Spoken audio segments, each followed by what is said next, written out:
Untulghan Uyghur.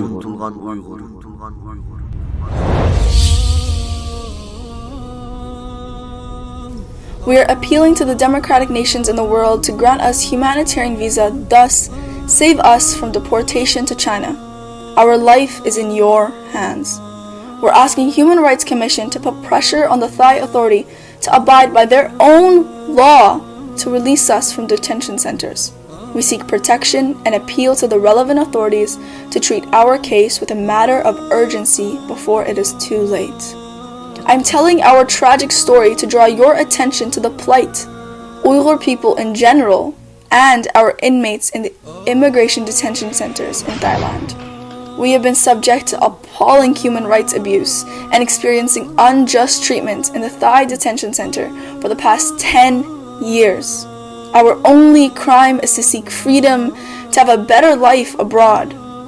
Since 1949, new established China started to carry out systematic genocidal policies in East Turkestan.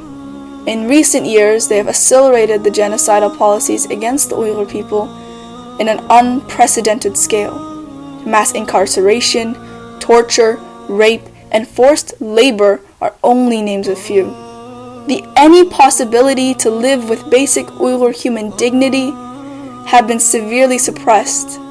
Instead, coerced communist Chinese identity and lifestyle was forced on every Uyghur.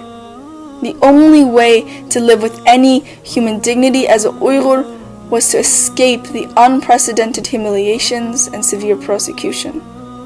A group of us made the very painful decision to seek refuge abroad. We agonizingly left our loved ones behind and set off for freedom, only hoping that they could join us one day.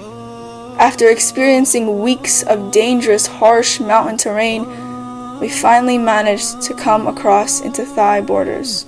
Relieved from imminent brutal persecutions from arrest of China border security forces, we thought we'd finally arrived a land that would give us freedom and dignity. However, we did not realize that our nightmares had just begun. Being accused of illegal entry, the Thai authorities sent us to jail. The treatment we have received was utterly harsh, including solitary confinement, beatings.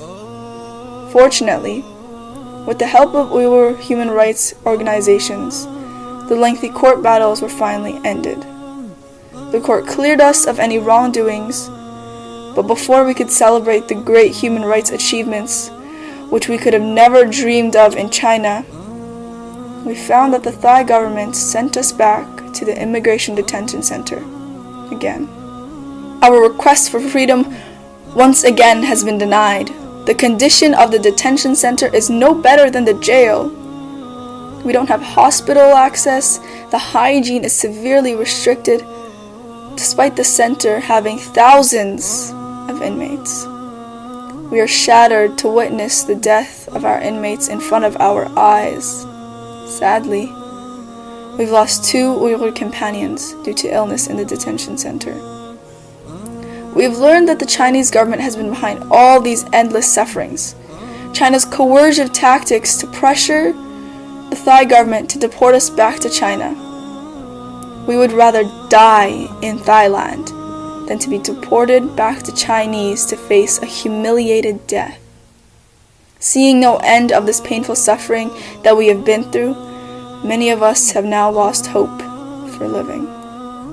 However, some of us still want to make the last desperate attempt to draw attention of the world community, hoping that human rights organizations and people with conscience would help us gain our freedom so we could live like human beings once again. We will be grateful for any humanitarian visa arrangement to any democratic nation and will contribute positively to the society that has adopted us as we did in China.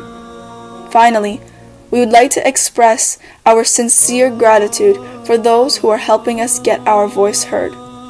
We very much appreciate human rights organizations working on behalf of us. We are anxiously waiting to hear from you all. Sincerely, Uyghurs in the Thai Detention Center.